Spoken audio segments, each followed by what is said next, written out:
what I like to tell people is facts tell, but stories sell, right? So whenever you can put a story into it or some background or some context to it, it's always going to do a lot better. If you just post an image, it's a lot harder because that image has to be really powerful, right? The advantage on LinkedIn is you can kind of create a little micro blog, and then you can put an image or a video there.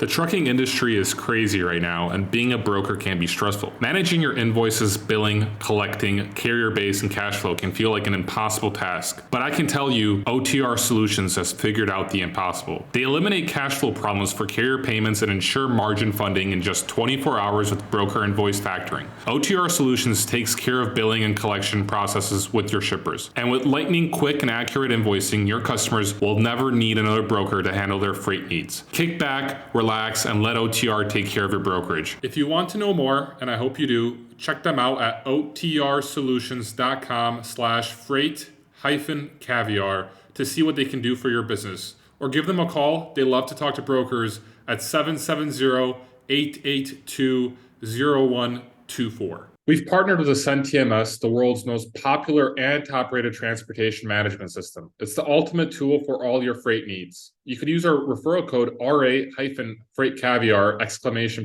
To receive 3 months of Ascend TMS for free. It only takes 20 seconds to sign up, and no credit card is required. You can click the link below to learn more. Thanks, everyone, for tuning in to another episode of the FreightCaviar podcast. Today's guest is Dennis Brown. Dennis has a very popular YouTube page for freight brokers. I think the most popular freight broker page. I'm really excited to talk to Dennis. So, Dennis, if you could just introduce yourself to the audience and tell us how you got into entrepreneurship and the freight broker world. Yeah, thanks for having me. Appreciate it. Okay, so I've been an entrepreneur for about over 25 years, born and bred in the Buffalo, New York area. Like most startup entrepreneurs, I failed miserably at the beginning and finally got some traction. One thing led to another. 2003, I started a freight brokerage. I had no experience, didn't know what the heck I was doing, but I had an idea. I had a thought to leverage technology. I had been coming out of a technology background with a software company that we'd done during the .com era, and launched the brokerage. And we were fortunate. Company grew very fast, $1 million, $3 million, $6 million, $12 million, $18 million. Eventually, I grew the company to about $80 million in sales and sold it. And that company still exists today. They do a great business. They're doing over $500 million a year in sales. And I'm happy to say it's got the same management team, same structure, same business plan as I left it with. So, been very blessed there. Along the way, back in 2009, I launched a program called Freight Broker Bootcamp, and it was designed as an online educational platform for people that were interested in getting into the industry. And the reason why I did that was because I had hundreds of people asking me to teach them and help them get started. And I was running my brokerage. I didn't have time. So I launched Freight Broker Bootcamp, and since then, we've trained over 10,000 students to help them become either freight brokers or freight agents, learn the ropes, learn the, kind of the lingo and the inside scoop on how to become a freight broker from A to Z. So that brings me up to date. After selling the brokerage, I started spending a lot of time more on the educational side, and I'm having a lot of fun doing it. Wow, that's an amazing story. So, go ahead, Bob. So, Dennis, right now you're doing just strictly the boot camp. You don't really broker loads right now, right? Yourself? No. I sold the brokerage in 2016, pivoted out of that. Wanted to spend a lot more time with my family. I got 2 young daughters. One's 17, one's 14 now. And so the educational business, the online education business gives me a lot more freedom, gives me a lot more flexibility. I've been able to spend the last, 7 years at home with my kids and with my family. And so, that was important to me. I mean, early in my career, like most entrepreneurs, I had tunnel vision, and I put my head down and went real hard, and probably didn't spend as much time as I should have doing some of the right things. But I guess in a way I've been able to try to make up for some of that in the last 7 years with all the time I've been in from home. So, and I have a lot of fun with the education business. I've always had a kind of a passion for internet marketing and online marketing. So it really kind of fulfilled that itch. Oh, wow. That's awesome. If you don't mind telling us, who did you end up selling the brokerage to? I had some investors in the business when I started the company. And so Uh-huh. they ended up just buying me out. So we ended up just Okay. selling it to them. So it was a private sale to existing investors. Since then, the company has sold at least once or twice more. Oh, okay. Oh, nice. Yeah, I So was kind of like curious how that works because for me, it's interesting to see like how how to build up a business and then just sell it off to somebody. And I'm just kind of curious how that works or how that process works. But yeah.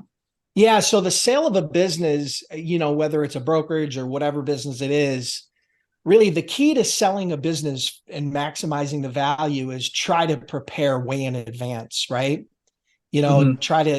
If you want to sell your business, don't think about selling it in the next 30, 60, 90 days, or even 6 months. Think about, Yeah.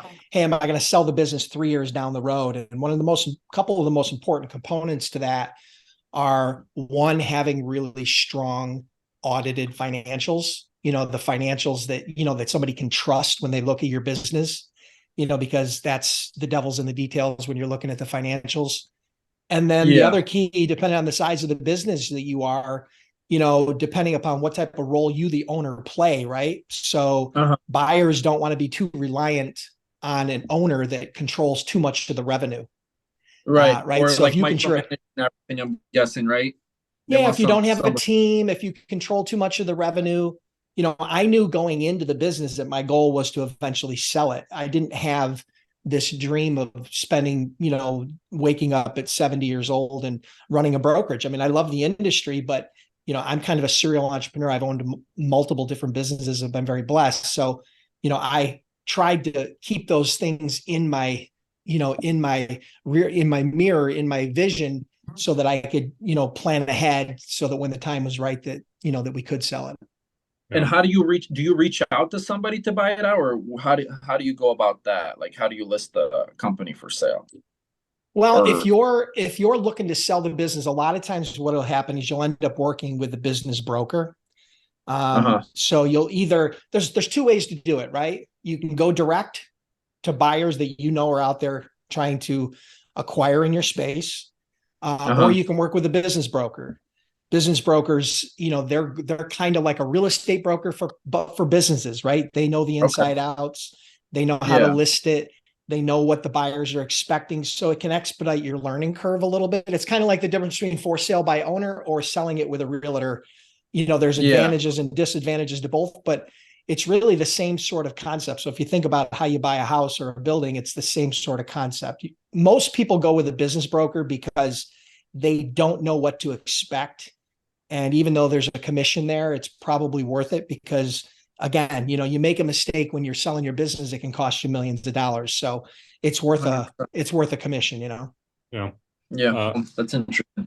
so I'm curious, Dennis, you started in the brokerage world in 2003 and you sold it in 2016. Did you have prior experience in the logistics industry before you got into before you became a freight broker? And could you kind of tell us about, I don't know, the first few years of the business and, how it started growing and how you got traction? Yeah, I had no experience. I like to tell everybody, if you're listening to this right now, if you're listening to me right now, when I started in 2003, you probably know more about freight brokerage than I did when I first got started. Oh, wow. I was as green as grass. Now, fortunately, I had some entrepreneurial experience. I had some sales experience. I had some marketing experience. So I had some of the skills and some of the tools, but I really didn't have any background in the trucking industry. I was that same guy driving down the thruway who was aggravated with all the trucks because they were always backed up and causing traffic jams, right? I didn't understand everything that went into trucking and logistics. And so when I got started, the first year, the first year we did from startup, we did about 1.3 million in sales, and we did 3.6 million and then 6 million. So we were growing pretty rapidly, although still a pretty small business. From startup, we ramped up really quick. We were very aggressive in our outreach and sales efforts. And I learned a lot. I mean, like most people, in a new business. You learn a lot that first 6 to 12 months. And, that's where the rubber kind of hits the road, as they say, right? You're either going to get some traction or you're not. You're going to enjoy it or you're not. You're going to, you're going to make it or you're not. In that first year, you really need to weather that storm. But, we did pretty well. And then we just, we figured out what was working, and then we doubled down on that and just continued that kind of philosophy over and over again. And by the time I sold the company, we were doing about 80 million a year in sales. Wow. That's amazing. Hey there, amazing listeners. If you're enjoying what you're hearing on our podcast, we need your support. It will only take a moment, but it would mean the world to us. Please make sure to hit the like button on this video, subscribe to our channel, and don't forget to share with one of your friends that would enjoy our content. Your engagement helps us reach more people and bring more awesome episodes to you. Thanks a million, and thanks for being part of the podcast community. So I guess you also, I know you mentioned that you did $200 million in sales as a freight broker on LinkedIn, and now you're turning into being educating others on the industry. Mm-hmm. What do you think differentiates someone that is barely making any sales to someone that does the $80 million, $200 million in sales? Yeah. So just to clarify, the 200 million is cumulative as a broker over my career. It's 200 million. So we didn't do $200 million a year. The most we ever did was about 80 million. So yeah, we were very fortunate there. LinkedIn, in about 2008, I joined LinkedIn. It was very early. I think at the time they had less than 10 million users worldwide. Okay. So they were small, right? LinkedIn, for people that don't know, is the world's largest professional social network, basically, is what I would call it. And so I started using LinkedIn to find and connect and engage with potential shippers because, cold calling works, but it's hard, right? Cold calling's not easy, right? And so I was always looking for a way to get an edge. I was always looking for a way to, again, like I said, find and connect with new shippers in our niche. And so, I went on there and I didn't know what the heck I was doing. I threw a whole bunch of mud up against the wall and a little bit stuck. And I developed a system, which is now what everybody calls social selling, right? And LinkedIn marketing. And I developed a LinkedIn system that I taught my team, and we taught our agents, we taught everybody inside the company. And then we went on to leverage that to generate well over $20 million a year in annual recurring revenue over the next several years. So it became a major platform for us, LinkedIn.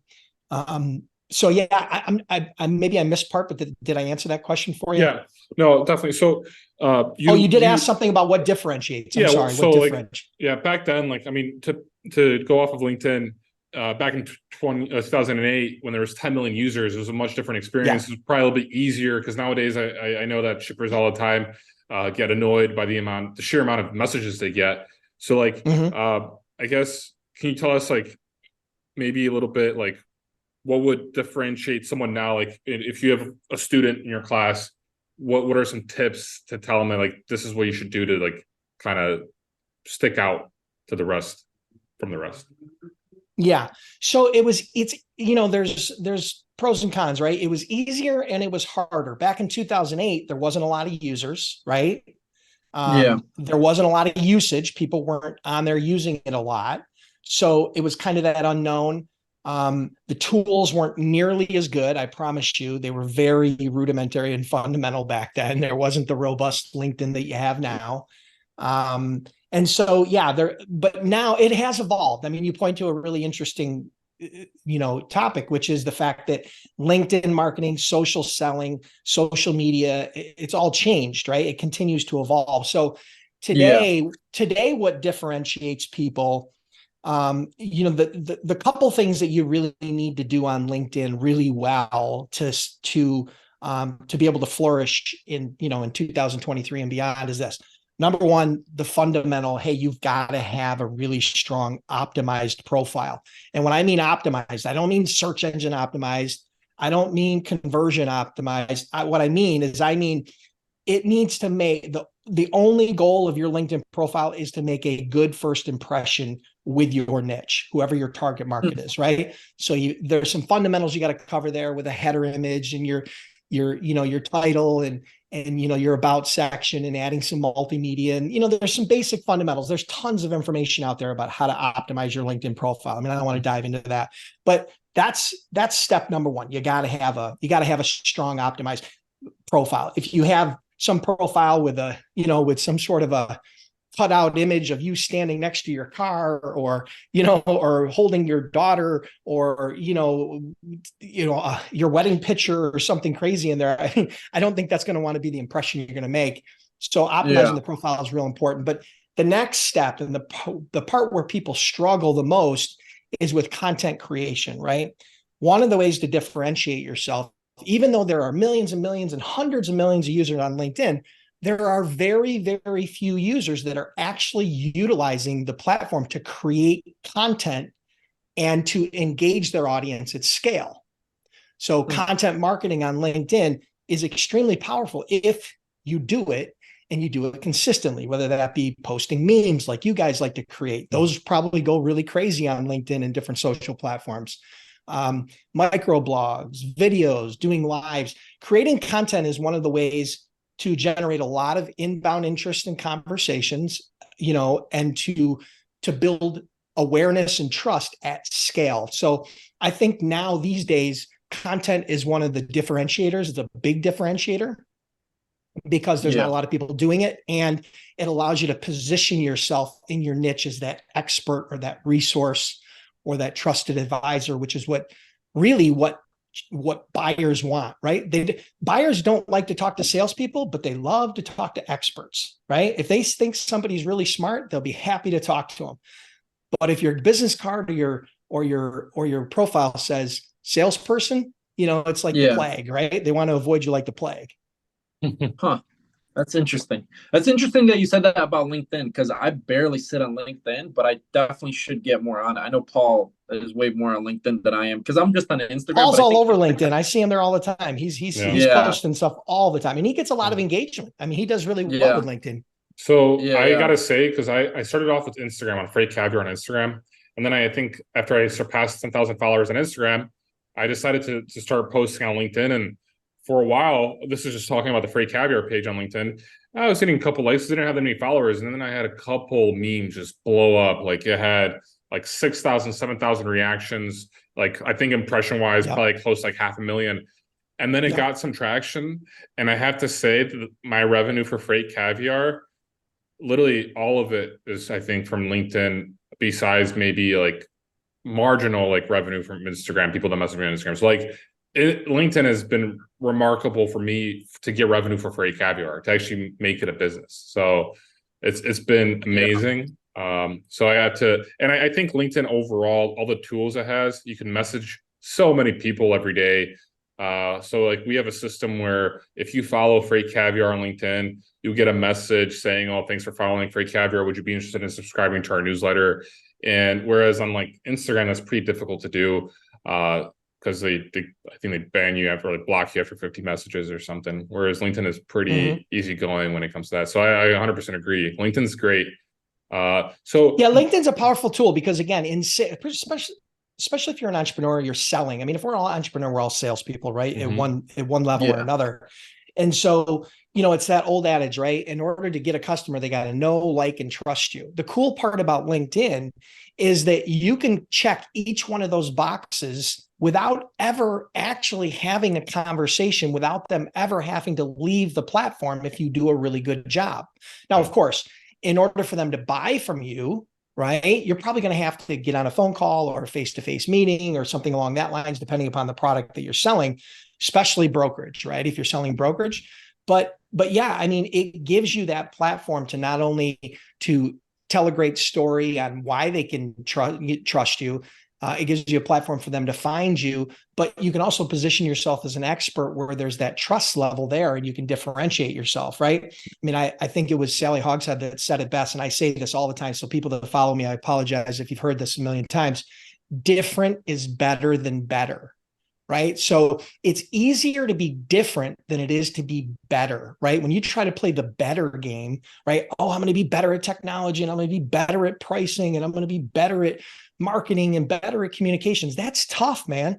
there's a lot of competitors out there. You can't be better than everybody at everything. It's really hard. I mean, in a perfect world, it's a great goal, but it's not attainable. But being different is pretty easy. And on LinkedIn, being different is not that difficult, right? And so that separates you from the crowd, and that being separated from the crowd is what allows you to, to flourish, especially in content marketing and social media.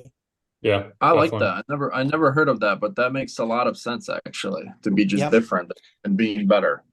Yeah, I'm a huge advocate of that. I mean, I did not come up with that quote. Again, I think it was Sally Hogshead.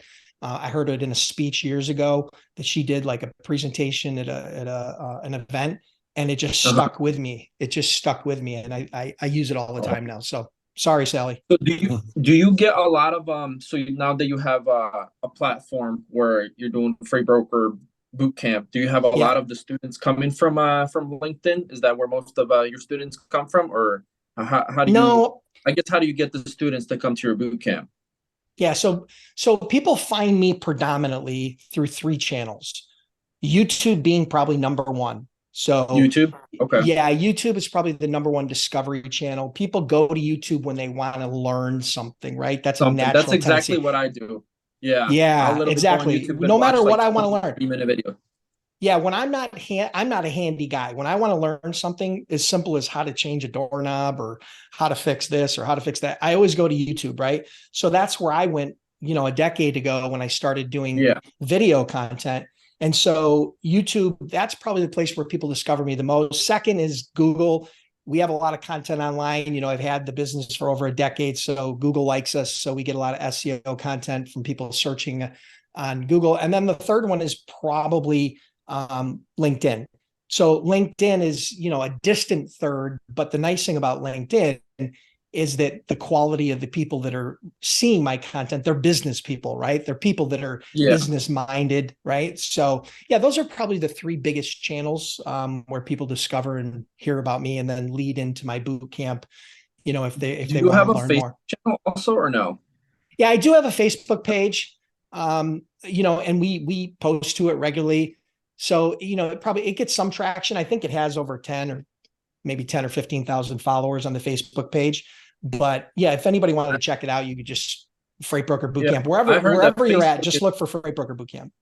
Yeah, I heard that Facebook was really, really good for this kind of stuff too. Like if you ever wanted to sell, courses or whatever that you want to do, that Facebook is a lot better than say Instagram, or, better than a lot of other pages. And just a lot of people don't utilize it. Like I feel like I don't utilize it to my advantage because I'm just like sitting on Instagram, and Instagram is more of just like scrolling, liking it and scrolling it. Can't really create a business, I feel like. Yeah, well, the thing that I've been testing recently on Facebook is Facebook Reels. So that has done pretty well, taking, kind of repurposing some of your existing content into Reels. So I do a lot of YouTube content. I do a freight broker training live every Monday. It's called the Freight Broker Bootcamp Live every Monday at noon. And it's free. It's 100% free. And I stream it.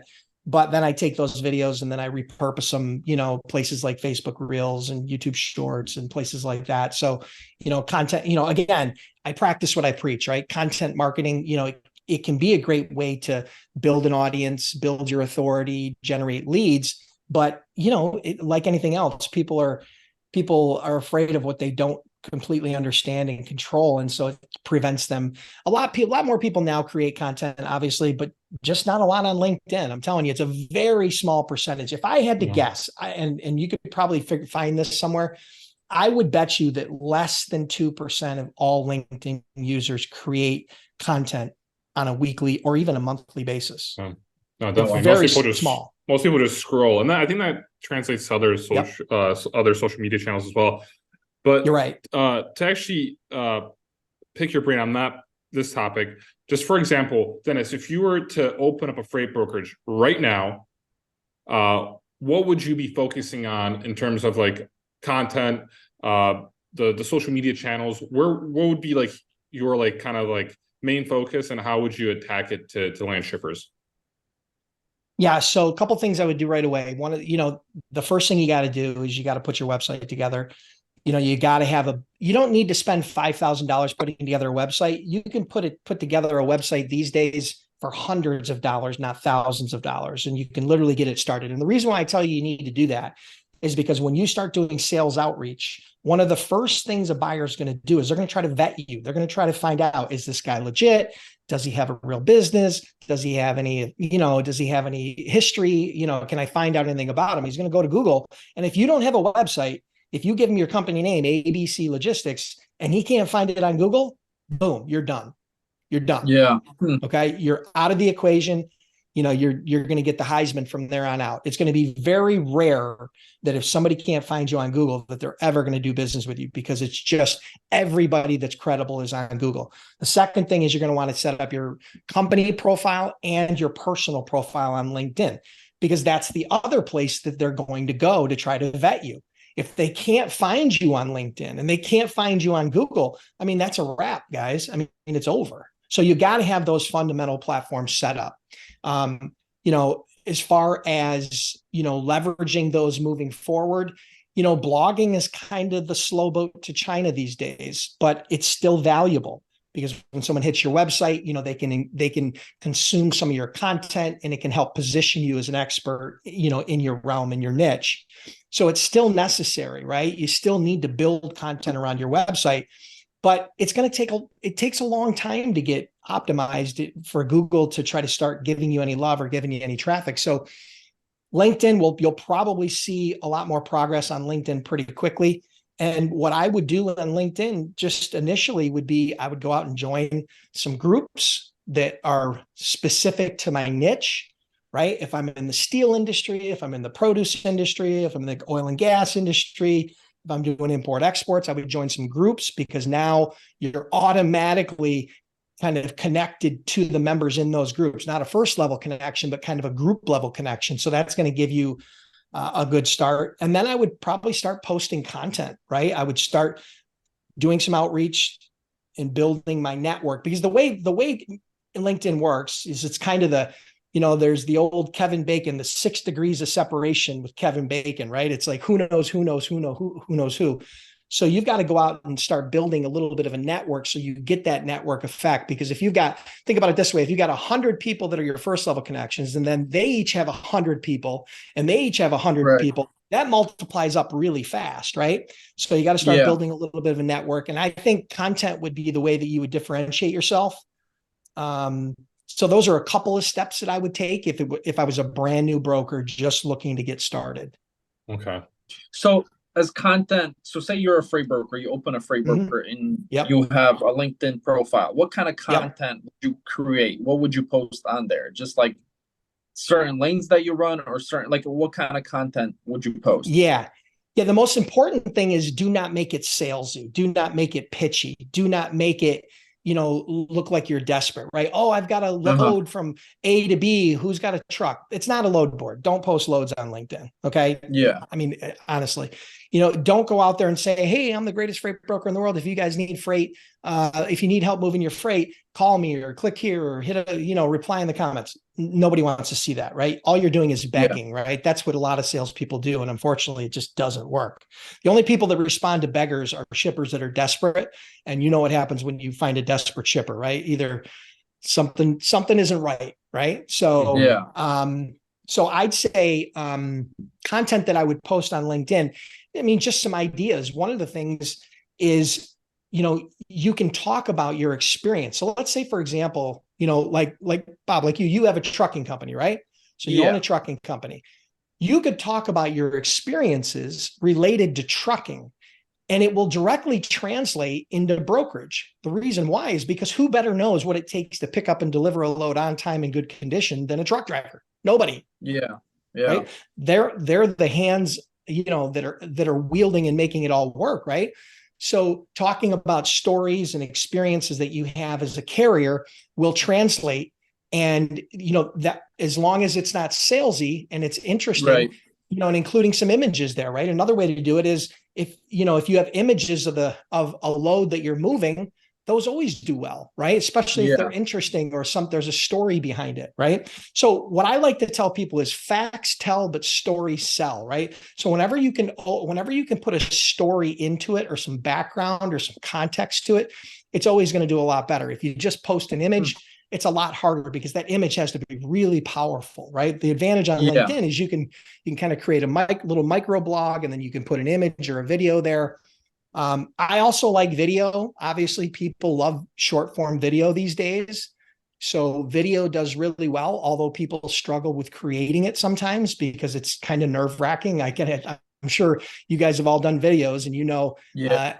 I mean, you're used to doing these live recordings and stuff. So it's a lot easier for people like you or myself to do it. But new people, video can be a little bit intimidating. There's when you first get started, maybe what you do is you newsjack a little bit, right? And newsjacking is where you're going to kind of keep an eye on what's going on in your niche, in your industry. Mhm. Again, if you're in the produce niche or the steel niche or whatever niche you're in, set a Google alert so that you get notified whenever anything new comes up relevant to that industry. And then all you can do is just kind of share that, but give it a hot take, right? Give your 2 cents on it, give your perspective on it. Now, again, here's the problem where most people will run into with content marketing on LinkedIn. And that is, it's not going to go viral. Yeah. And what you have to understand is that's okay, because it doesn't have to go viral. Mm-hmm. Yeah. Your goal is, this isn't YouTube Shorts. This isn't Instagram. You're not Kim Kardashian. It's not going to go viral. It's very rare. I know Paul's had some things that have went viral on LinkedIn, but it's pretty rare for stuff to go viral, right? Yeah. But here's the cool part. You don't need it to go viral in order to start developing that know, like, and trust with your audience that it takes to convert them into a prospect or a lead or a sale. Mm-hmm. A lot of times, I've had posts that have had 3, 4, 5, 6 comments that have converted sales, that have converted those people into conversations and sales. And what you also have to understand is sometimes buyers are what I call lurkers. They're lurkers. And what I mean by that is they don't engage a lot, but they're watching. They're kind of sitting back and they don't like to put themselves out there a lot. Mm-hmm. And then all of a sudden you'll get a DM from them, and they'll say, "Hey, I've been watching your content for a while. Hey, I got a question. Wonder if you can help me out." Yep. But they never engage with any of your content. But at the same time, all of a sudden they go to your profile and they send you a connection request or a message, right? So, I know we could do an entire masterclass on social selling and LinkedIn marketing. I hope that this helps a few people, but again, I'm kind of talking fast here. This is like great ideas. I'm just even listening to it. It's amazing. It's good stuff that you're saying this, because I didn't even think about this. But it totally makes sense. What I like to do. Here's the thing about me. Here's the one thing you're going to learn about me. I am just not very creative. I'm not.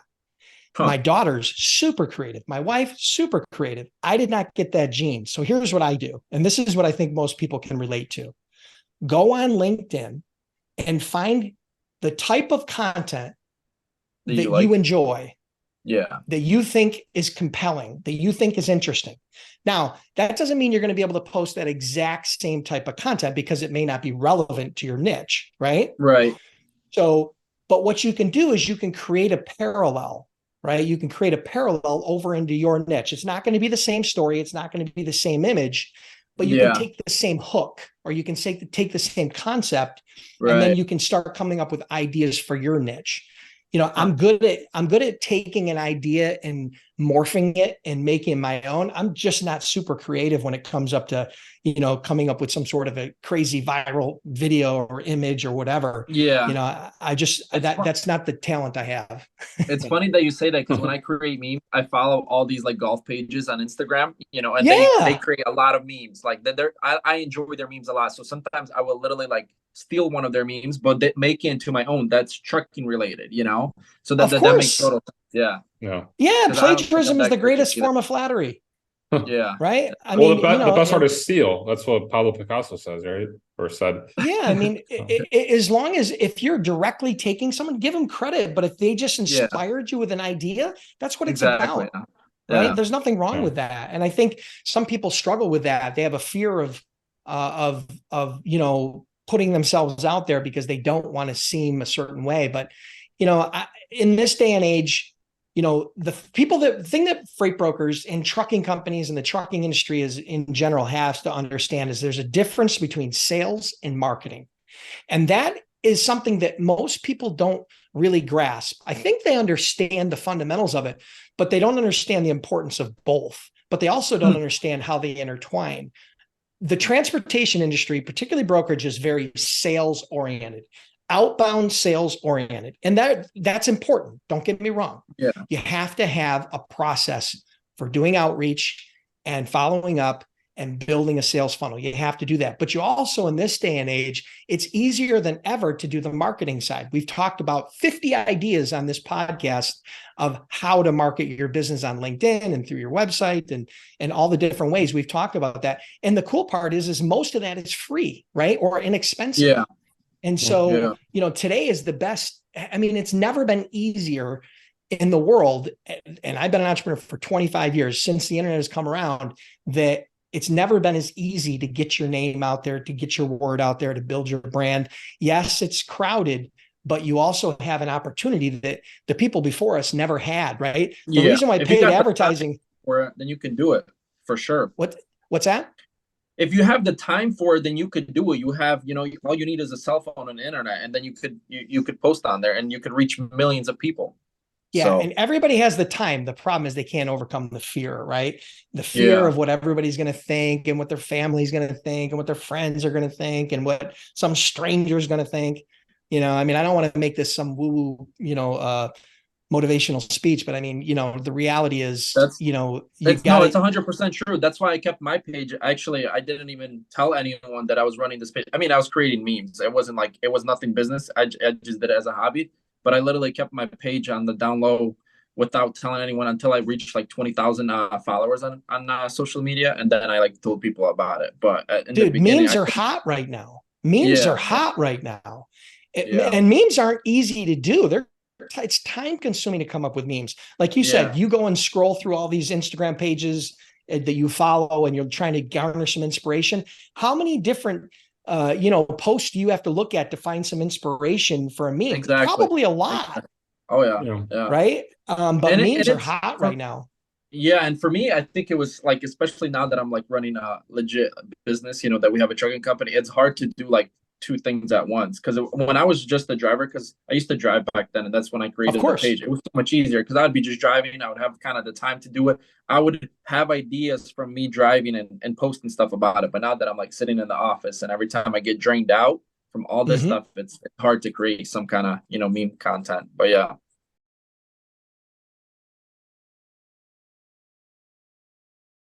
Yeah, what I would tell you, the hack that I would give you would be to do what I call batching. Okay. So rather than saying, oh, I got to create a meme today. Oh, I got to create a meme today. Oh, I got to find an hour to create a meme. Here's what I would do. I would once a week, I would batch 3 hours, 2 hours, whatever it is. And I would do as many memes as I could get done in that time, 10, 5, 10, 15. But I would probably only do it once a week, but I would batch it. Yeah. Because it's easier to batch a 2 or 3 hour period of time at one time, as long as you schedule it and put it in your schedule, than it is to try to find 15 minutes here, 30 minutes here, and 45 minutes here, and 10 minutes here. Because that continuity, you lose the momentum. And when you're in creative mode, the problem is, you're breaking in and out of it, and it's hard to regain that. So I find that batching content is one of the best ways to do it. Once I started doing that years ago, content marketing became so much easier. I mean, I batch everything, whether it's content marketing or writing or whatever I'm doing. I try to batch everything, but that's just kind of a little hack that might help. Dennis, you're giving us some great ideas and some inspiration. I feel like that's the goal. Getting a lot of good ideas from this stuff. Well, so, Bob, I've been telling you to pre-plan posts for months though, because that's what I do. I pre-plan posts. I use Metrical. Dennis, do you use a tool where you kind of post content simultaneously on sites, or do you? I don't. I've tried it. I don't. And here's why, because, and I could be completely wrong, and social media sites are probably going to hate me for this, but I believe personally that the sites know when you're using a third-party tool to post to them, right? They know that for sure. And I personally think that you don't get the same sort of love from the network when you do that, use those type of tools. And that's just me personally. And the reason why is because they want you on the platform. So, okay, they want you on the platform. So it's just my 2 cents. So I have tried some of the tools in the past. Years ago, I used to use Hootsuite and a couple of others. Okay. But I just didn't get the same sort of response when I did it organically. Sure. So I've just built a system around doing it organically. Got it. And to your point, I mean, I used to also have this mindset where posting is better on the actual site. But then I started using metricool.com, and I started pre-planning. I started pre-planning, and it actually gives you like hot times. It tells you like when's the hot time to post. And I just pre-plan all my stuff. And what I realized, and I did learn this about a lot, what social media channels also like is having consistency and having also having posts often. And I had to say that once I actually did become consistent with it, and there was the same time, like I think it's 11 a.m. there's a meme posted every day at 11 a.m. Central Time. My algorithm actually worked in my favor, because I've actually an increase. Maybe I'll go back and check it out, because this was probably 4 or 5 years ago when I tested it out with a couple of different tools. And again, that was just my personal take on it. But as social media evolves, as technology evolves, I think the industry, they're going to realize that people are busy, and if they want original content to be created, they gotta cater to the content creators. Especially, and so like probably you said, that especially like you said, there's only a small amount of people actually making content, so they probably want you to keep making the content, because a lot of the people, there's that meme where the guy is just sitting and he's just watching everybody post content. That's like most of the people on social media. They're just sitting there and scrolling and watching instead of making the content, so for us. But Paul, to your point, I think Instagram just changed their algorithm now, where they actually do want to see like a more consistent, where they want you to post like one reel each day or something like that. Because I feel like they've been kind of shadow banning me for a little bit now, because I see some of my stuff like dropping. So I feel like I need to switch something and maybe be more consistent and post once a day or something like that. Maybe I'll try that out guys, too. I gotta say, you know what I'm excited about in this conversation, and what I'm enjoying in the conversation is that this is not kind of the typical interview. I mean, I've done hundreds of interviews, over the years for different things. And here's the thing. You guys are you're talking about marketing. And when you talk about transportation and logistics and freight brokerage, there's very few people that talk about marketing. Go look at content. It's always operational based, or basic educational based, or it's sales based. They never talk about marketing. It's so crazy that people don't understand marketing when it comes to transportation. Because you have the greatest tool in the world, right? The internet. And most people are just sitting there with their head in the sand, just kind of ignoring it, or being the endless scrolling guy. I mean, listen, I see people, TikTok started as a music app for young kids. And now it's one of the biggest, it's the biggest social media platform in the world. And people will tell you right now, oh, you can't get shippers from TikTok. Bull crap. You absolutely positively can. Now, TikTok is not my favorite place to post content. I do a little bit there, but I know for a fact that if you understand your audience and you understand the fundamentals on how to create content, you can find, connect, and engage with shippers on any social platform. I just choose LinkedIn because it's a very target-rich environment, and it's something I know and I'm comfortable with. And it's more of a B2B platform. But if I were going after direct to consumer market, I think TikTok would be one of the places I would go. So, so I really appreciate kind of the conversation centering more around marketing and a little bit of marketing innovation and thoughts there, because. I feel like we just kind of for me, whatever I find interesting, we just talk about it. We don't really have like a thing. So anytime and we're both in the social media platform, so it's definitely interesting, to me, and learn from you. There's a lot of ideas, so it's interesting to see how everybody does it a little bit differently. Yeah, it's funny. I'll tell you a funny story on LinkedIn. So a few years ago, I had a lot of interest, people asking me to teach them my LinkedIn and social selling system. So I did a program back then. This is probably 4 or 5 years ago. And I did a program back then. It was a program for LinkedIn marketing and social selling. And I did a post on LinkedIn, and I started promoting it a little bit to kind of get some awareness out there. I had one post that I did on LinkedIn, one post that generated hundreds of inbound leads. Oh, wow. Hundreds of people came to the post and said, I want more info. I want more info. I want more info. Now, just imagine if you're listening to this today and you learn the fundamentals of content marketing and you build a network on LinkedIn. Can you imagine if you had an inbound source of leads coming to you, asking you for information? Now, I'm not saying as a freight brokerage, you're going to get hundreds of leads a day or 100 leads a post, but imagine if you had 2 or 3 or 4 or 5 inbound leads per week as a freight broker. Right. The conversation with an inbound lead is completely different than doing cold outreach, right? Mhm. When you're doing cold outreach and cold calling and outbound selling, you're dancing, right? I mean, you've got to be on your game and you got to be dancing, right? You have about 5 seconds to get their attention. And if you don't, the game's over. But with inbound, they're coming to you. You're already positioned as an authority, as an expert that someone wants information. So it changes the game. So just imagine figuring out a way, using some of the ideas that we've been talking about today and leveraging that to grow your business. And again, it doesn't have to go viral, but you guys have mentioned it a couple of times. It's about consistency and it's about the long game, right? Yeah. If you can get through those posts that get 0 engagement or 1 like, and you can keep going, you'll be fine because eventually it'll catch up with itself. Totally, Dennis. And to your point, so most of my sponsors, customers are all from inbound. Almost all of them are from inbound.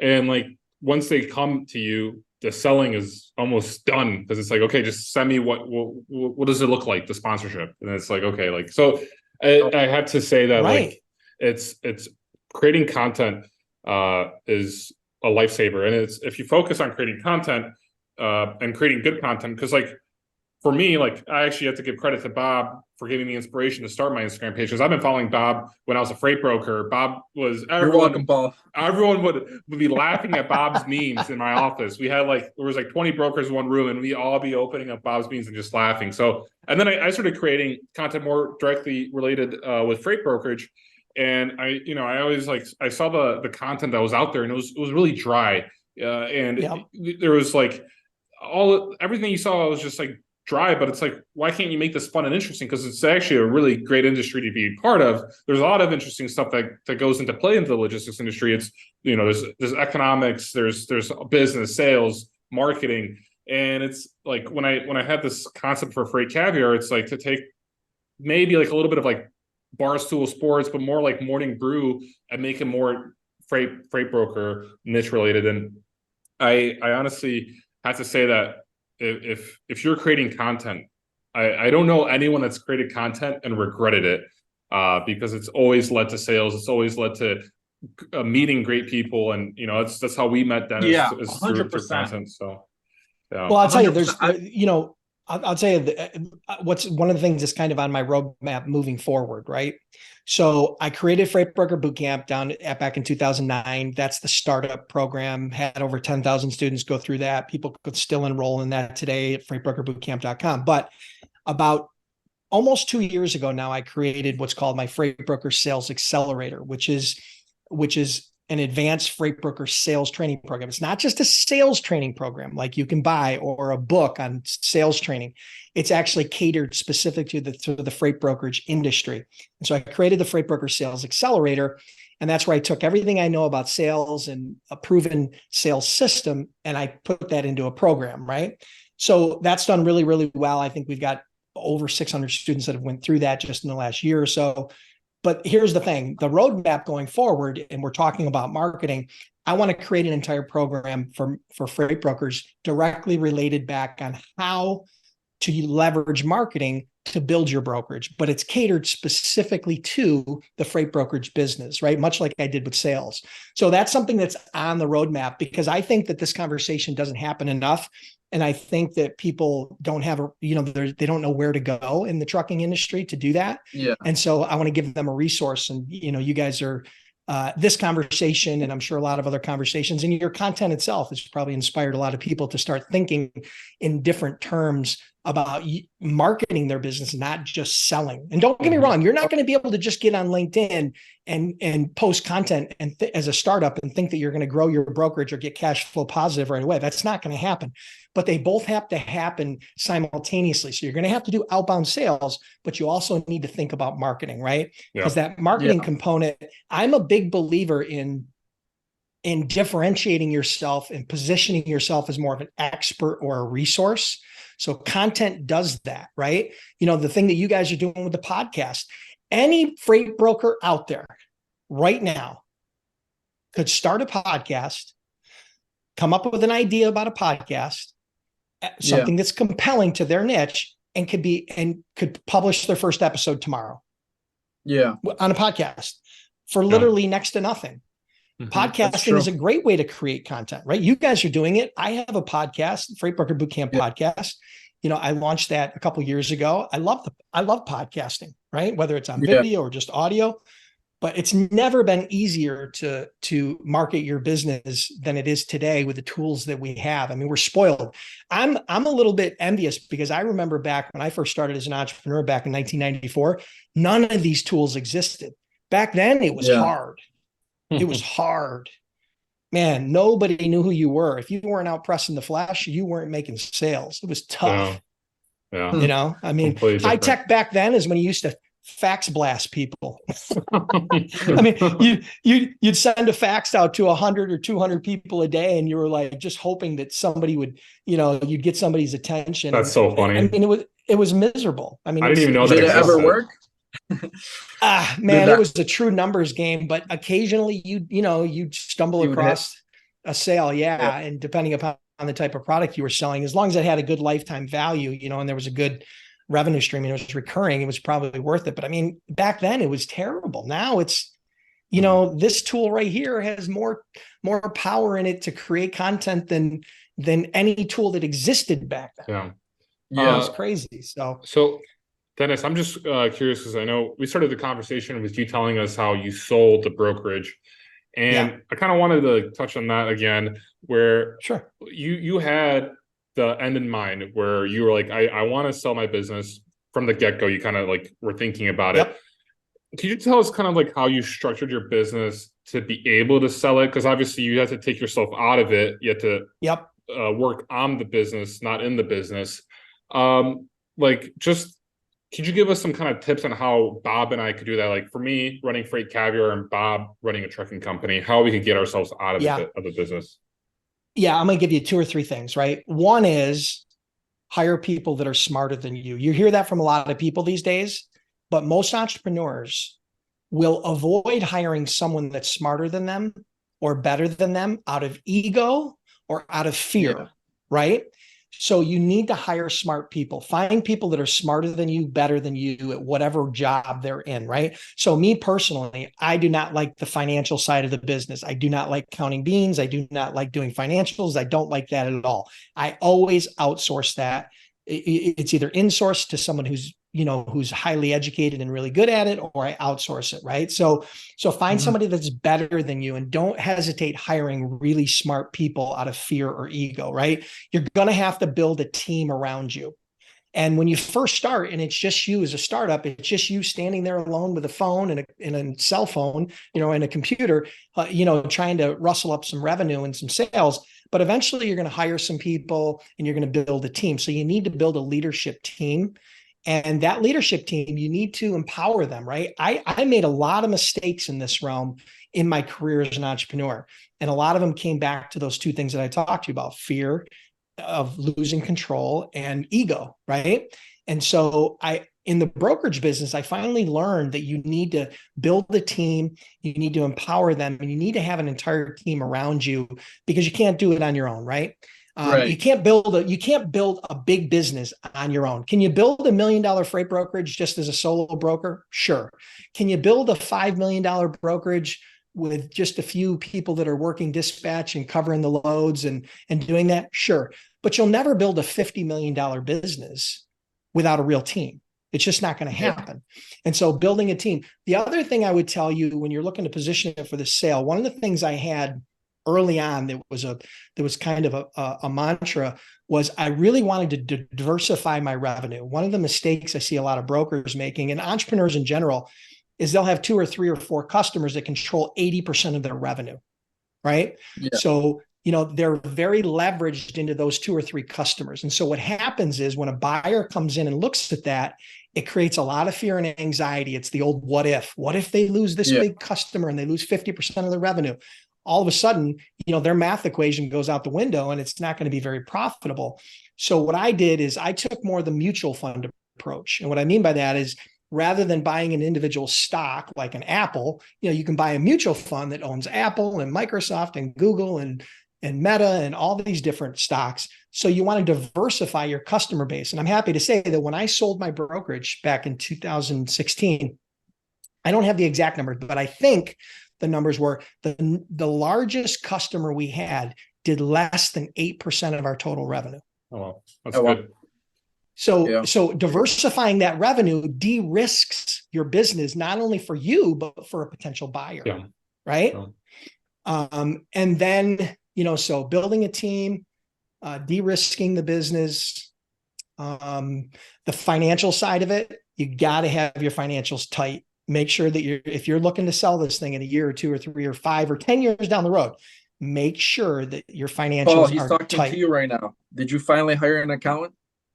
Me? I mean, I have an outsourced accounting lady, but I'm looking to bring on some salespeople, content creators, all that stuff. So I just finished reading Built to Sell by John Warlow like last week. Yep. I've been studying that, but I love the leadership. Yeah, I think aspect. that they'll give you some great.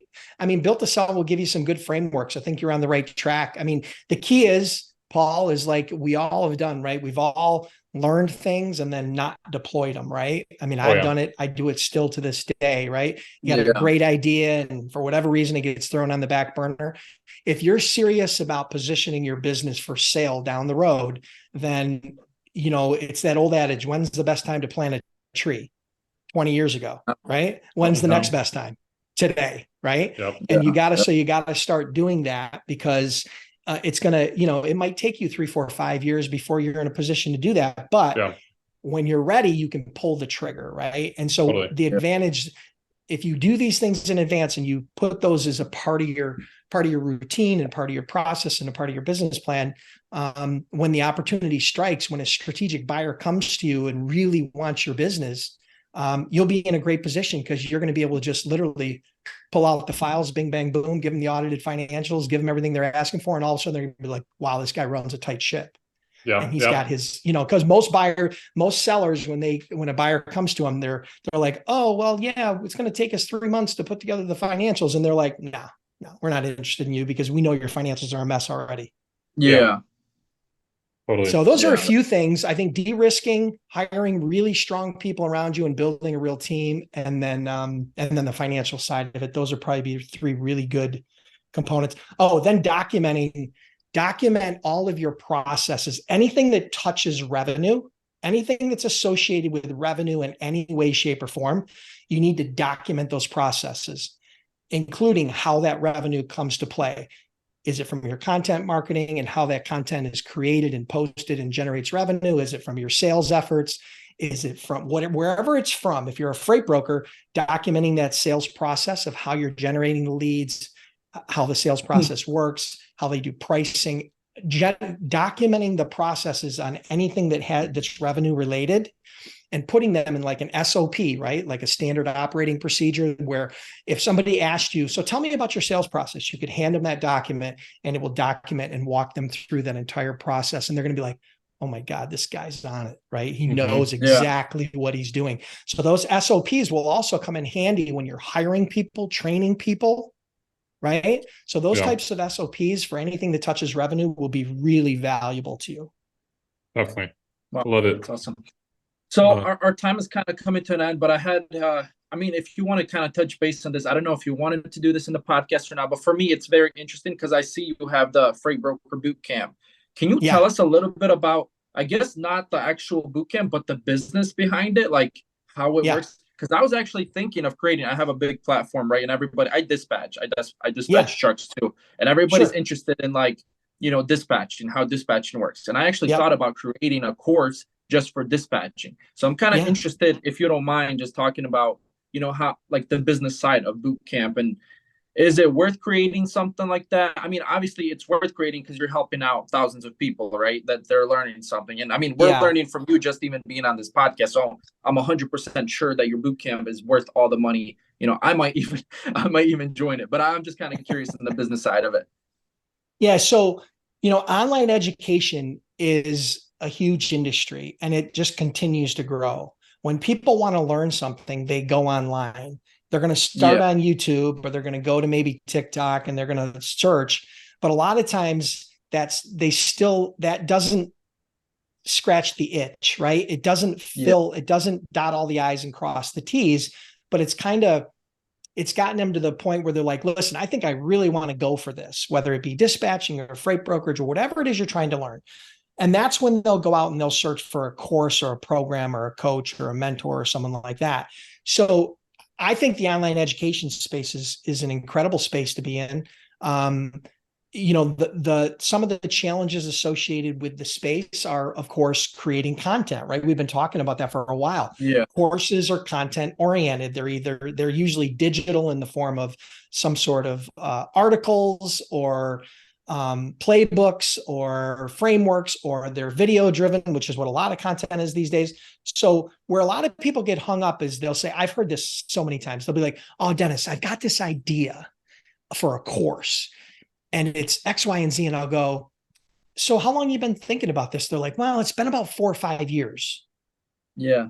And I'm like, what are you doing, dude?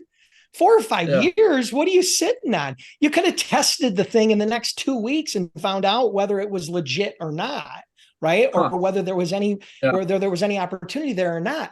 And it would have been off your mind, or maybe you would have had to iterate or go in a different direction. So, my favorite way to do a course is this, and a lot of people might, question this, but my favorite way to do the course is to promote and sell the course before I ever even create the course. So when I did Freight Broker Sales Accelerator, when I did my Freight Broker Sales Accelerator, which is my sales training program specific to freight brokers, right? When I did that program, I promoted it and sold it before I ever created it. And when I created it live with all the people that bought it. So what I did was, people have been asking me for a freight broker sales training for years. I finally said, listen, all right, enough's enough. I'm going to do it. I started posting about it. I said, if you guys are interested, let me know. This is what I'm going to do. And then I got to the point where I'm like, all right, here it goes, guys. If you guys are serious, put your money where your mouth is. And I put together an enrollment form. They could buy the program. I knew the framework of what it was going to be, but I hadn't created it yet. And I think I had about 50 people that bought that program when we first started. And I offered it at a really low discounted price because it was basically a beta. These guys were riding with me. And they were saying, hey, listen, we trust you. We know you'll do a good job. You'll over deliver. And so then we did the course, and I did it live, right? It was a 5-week live program once a week for like an hour or two in a video format. And then the reviews were amazing. I think we got like I did a exit survey for everybody who took that program. And out of the first 50 people, the people that completed the survey, I think the numbers, don't misquote me here, but I think the average 1 out of 10 rating was like a 9.4 out of 10. Oh, wow. So I said, oh, we got something, right? They love the content. It's valuable. It's interesting. Let's dive into this. So then I took that content and I packaged it up into an online course format where it was a kind of an on-demand self-serve model. And then that became the fundamental and the framework and the backbone of the Freight Broker Sales Accelerator program. And then now that I have a bunch of different versions. I have the live version where people can actually get coached by me. And I have the self-serve version where people can just kind of do it on their own. As a matter of fact, I just closed out the newest cohort of my live coaching program today. Actually, it happened at 11:59 last night. So I usually limit the live coaching program to about 100 people. And so that sold out, a little bit before midnight last night. So, yeah, I love the online education business. I think it's an amazing business. And I think if you have knowledge like you about dispatch or about trucking or about some specific niche, it's sellable. Now, Yeah. How big is your audience and how much can you charge? What's the value exchange? That's something you're going to have to figure out from a pricing perspective. But the advantage you have is you've already got the audience. The hardest part about building an education business isn't the content, it's the audience. Yeah. Right? Because it's that old adage, right? If a tree falls in the wood and nobody hears it, did it ever exist? Right? Yeah. And so, I see a lot of people who want to start a course, but they don't have an audience. And now you're working it in reverse. Yeah. Right. So now you're out there, you're like, oh, yeah, you put some information out there and everybody's like, it's like crickets, right? You might have the greatest thing in the world, but if nobody hears about it, you're the best kept secret in the world. Yeah. So you have a huge advantage. Paul has a huge advantage because you've got an audience. Anybody who has and you don't need, 50,000 people on YouTube to start a course. If you've got hundreds of people that are interested in hearing what you have to say, you have more than enough to get started. Yeah. Yeah. True. Love it. Does that help? No, for sure. For sure. It definitely did. I'm definitely going to look into it because I was thinking of doing it. And like you said, you're giving a great idea where it's like, why didn't you do it yet? See if people are even interested. You could have tried it out and see if people are interested in the next Absolutely. week or two. So, yeah, absolutely. And what I like about it is it for someone like you who's in the service business, it allows you to diversify your revenue, right? Yeah. And you can have an impact in another way. See, here's the thing that most people don't understand. I do Freight Broker Bootcamp. Now, don't get me wrong; it's highly profitable, and I always find a place for that money. Right, that money always has some place to go. Right, I have daughters, I have hobbies, I have all those things. But here's the thing: the coolest part about Freight Broker Bootcamp that I didn't get as much in the freight brokerage business is the impact. I've had students of Freight Broker Bootcamp and Freight Broker Sales Accelerator that are now doing 8 figures in sales. Oh, wow. I have students that are doing $1.5 million a month as freight brokers, and they started with 0 experience. Okay. Yeah. So that type of impact, I get Christmas cards, I get gifts, I get all kinds of stuff from people that I've had an impact where I've helped them.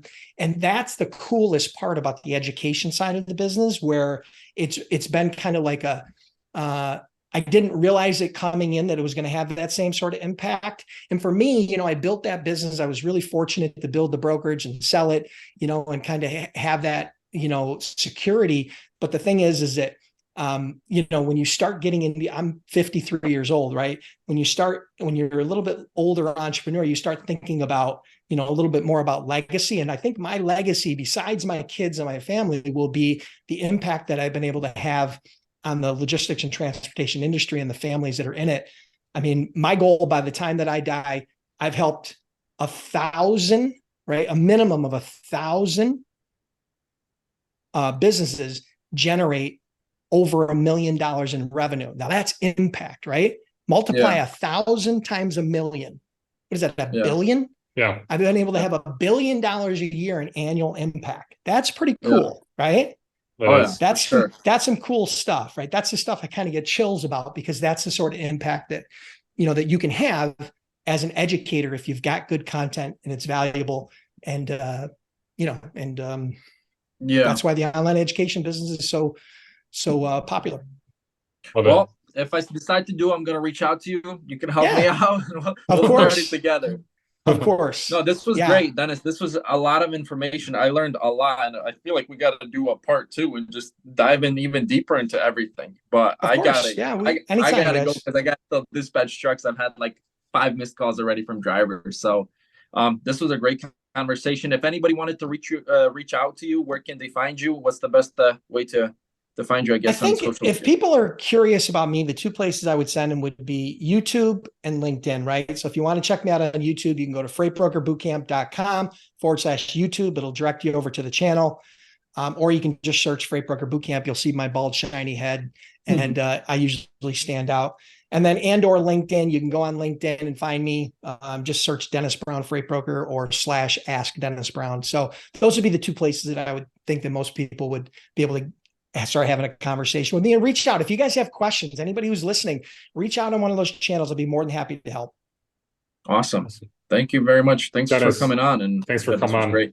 Yeah, we had You a guys great are time. awesome. Thank you so much. I love the memes and I love the content. And Paul, you're doing a great job. I'm happy to see that somebody's taken that morning brew concept in the trucking and logistics space. I think you're going to blow up. So congrats. Yeah, Thanks, Dennis. for sure. Appreciate it. Awesome. Thanks for tuning in to the Daily Freight Caviar podcast. If you enjoyed the podcast, or if you didn't, leave a review. Let me know what you think. I appreciate any feedback. If you'd like to have more Freight Caviar content, go to freightcaviar.com and subscribe to my email newsletter.